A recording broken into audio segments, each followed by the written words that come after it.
Thank you everyone for coming. I'm gonna have to be attached to this because I have to click here. But yeah, my presentation is gonna be on food traceability, and the idea is this is for food brands who are looking to develop an approach to food traceability, to transparency in their supply chain. And I'll argue about including it as a core company value and using technology to achieve those goals. So this is what we're going to be talking about, and this is just why it matters, like what drew me to this topic. I'm not going to linger on this slide, but let's get into it. The first, basically what I'm talking about is traceability as a core business strategy. And the idea is that right now, most food brands take more of a reactionary approach to food traceability. So it's only something that comes to mind when the FDA highlights or raises a food safety concern. But in the future, and it is already a transition that's happening, food companies are starting to build a framework for traceability that they can actually implement actively as opposed to reactively. And that is going to be a change that's happening also in consumption patterns. So companies that get in on early are going to be at an advantage. And then the idea of why does this matter to food brands? There's three key transformation drivers right now. The first is an increase in consumer demand. We're also seeing regulatory pressure. So there's a lot of new regulations coming out that are going to be very important. And then the last is there has been significant technology advancements that have really shaped the way supply chains can be traced. So starting with consumer interest, this is really interesting. These are all brands that you probably know. And that stat over there, the 94% of consumers say they would be more loyal to a brand that offers complete transparency. That's something to really keep in mind. All of these brands are already doing that, and they're actually able to reach a premium price point by using transparency and visibility into their supply chain as a key value proposition. Something to note here is I'm quoting the co-founder of Basket. He's talking about using transparency as a means to manifest quality. And I think that part is key. Starting with quality as like the first value proposition, the first marketing thing to highlight, and then building on additional ones in any order after that, really. But starting with quality is going to be what elevates brands to be able to achieve that price point. The second item here is those regulatory pressures. So there's right now, FSMA 204 is a new regulation that's going to be coming out officially in January 2026. So companies are really like prepping up for that. And the idea is that right now it takes an average of 57 days to recall items after the FDA reports a risk. So that's a very long period of time, and it puts a lot of different parties at risk. The idea is there's a food traceability list that would reduce foods in that list should be able to comply with a recall within 24 hours. So it's a huge change. There's also a huge amount of limitations, not in terms of food safety, that covers things pretty well. But of course, with traceability, we can talk about things like human rights abuses, or in the case of soft cheese versus milk example, and I can get into those in the Q&A. We can talk about animal welfare as well as things that are like not necessarily covered. And then technological advances.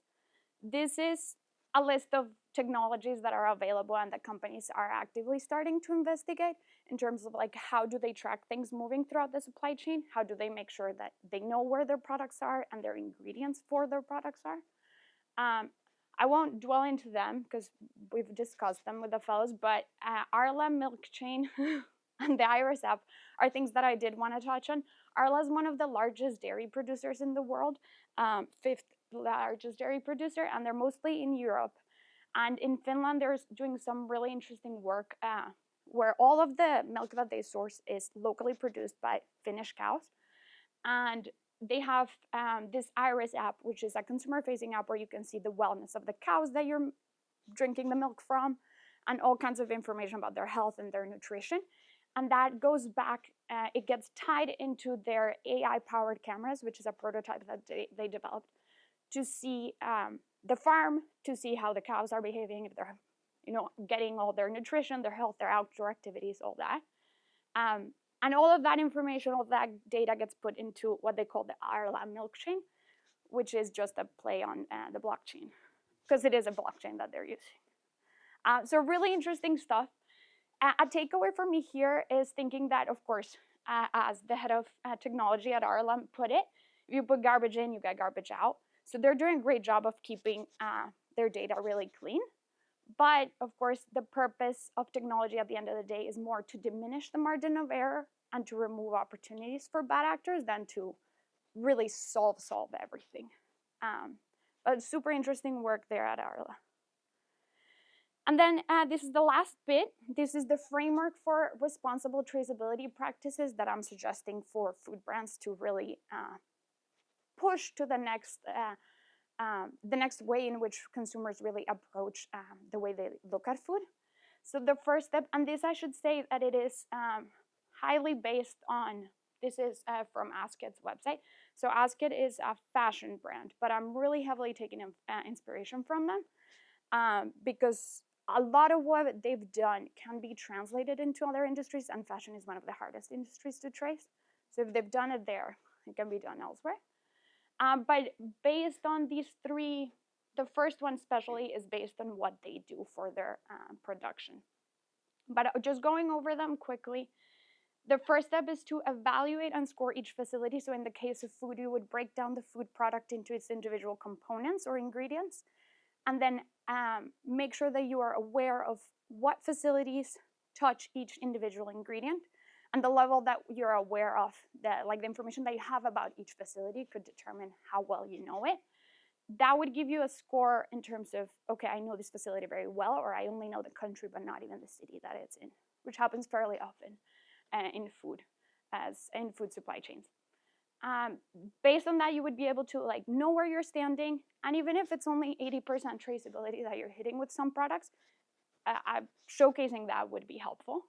The second step of the framework is what we talked about a little bit, making full transparency a core business value. So really embedding it into the DNA of the company, as opposed to having it be like a box that you have to check at the end. This is going to be what allows companies to reach that additional price premium and to be able to sell for more and to be able to actually implement all the technology that they need in place. And then the last item is how to communicate the values to consumers once you've embedded them into your core business. I think the key thing is something I mentioned, that is starting with quality as a key differentiator. That's something that I saw across my research, across companies that are doing a successful job here. And then using traceability as a way to tell a story.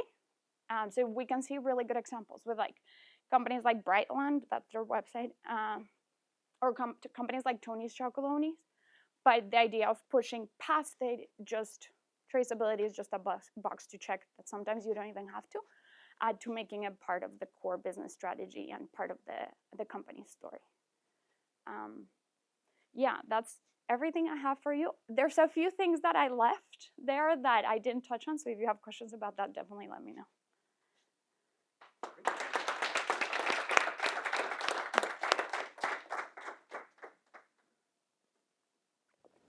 Thanks, Mariana. This is awesome. You mentioned that this framework works really well for products at a high price point. Do you think this could also apply to companies that are serving more price sensitive consumers, something like maybe a Chipotle or something? Do you think this could still apply, or is it too expensive and it's just too large, they wouldn't be able to do it? Yeah, definitely. So that two things there. One thing is the example that they're doing at Arla in Finland. That definitely is an example of doing it at it's Finland, it's not the US, it's not a huge country, but they are able to do it with a product that's a commodity, that's milk, and they don't sell it at a particularly high price point. The other thing about all of these brands, this is actually Arla's milk, but the other brands, they do sell olive oil at a price premium, they do sell chocolate at a price premium. I think the key thing would be to get larger companies like the Unilevers, the Nestle's, to actually get on board on using traceability not just as a box to check, but as a core business strategy. And then once you get to getting those larger companies on board, I mean, they can definitely use economies of scale and push it forward. Because right now we're only seeing smaller participants taking over. But this is kind of the other idea, that the food companies that start doing this early on now are going to be in a better position. So my hope is that they will start soon. I was wondering if you had any like thoughts or suggestions around how deep traceability should go. So like you know where the cows are, but like do you know what grain they're being fed and where that was grown, or like where the carton paper comes from the boxing? Like, does that matter? Are companies doing that? Should they do that?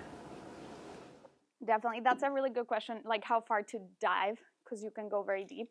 I think here this is an example of like Ask It, and again they're a fashion company, so it's different, but they have it broken down into like different components. They call tiers of what the product is. So if you're looking at a shirt, they have like raw materials, like the milling, which is like actually the fabric being made, manufacturing, so just like the actual facilities, and trim. So they look even like at buttons and like the thread that is used to sew a button. So you can get that granular, and you're probably never gonna be able to advertise yourself as 100% full traceability, which they don't. They say 88%, 100% in terms of raw materials, but 83 in terms of milling or something.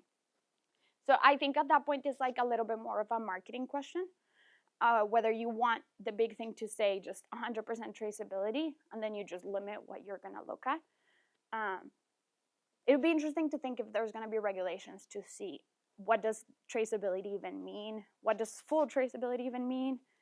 Because it might become a marketing thing. A little bit like with the recipe question, is there any concern that if you have full traceability, then it'll be harder to differentiate because your competitors can see where you're sourcing, what you're sourcing, et cetera? If every company ever has full traceability, I mean, that would be great. That would be amazing if that happens and no one can differentiate.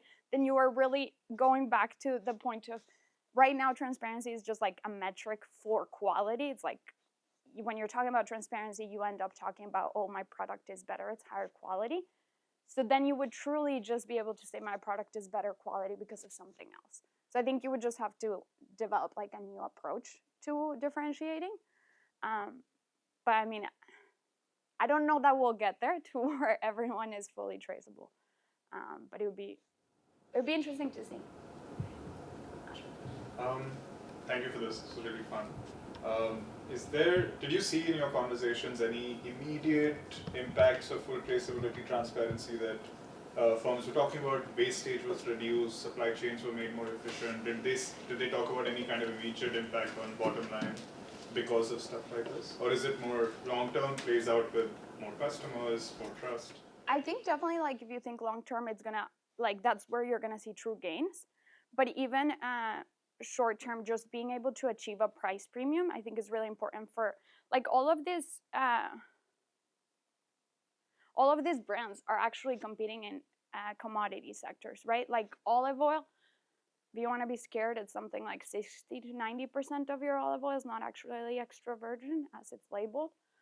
So like when you are competing in a space where it's a commodity like that, this is what's going to bring you to the price premium. So these companies are all actually great examples of like companies that have already achieved like a return, basically.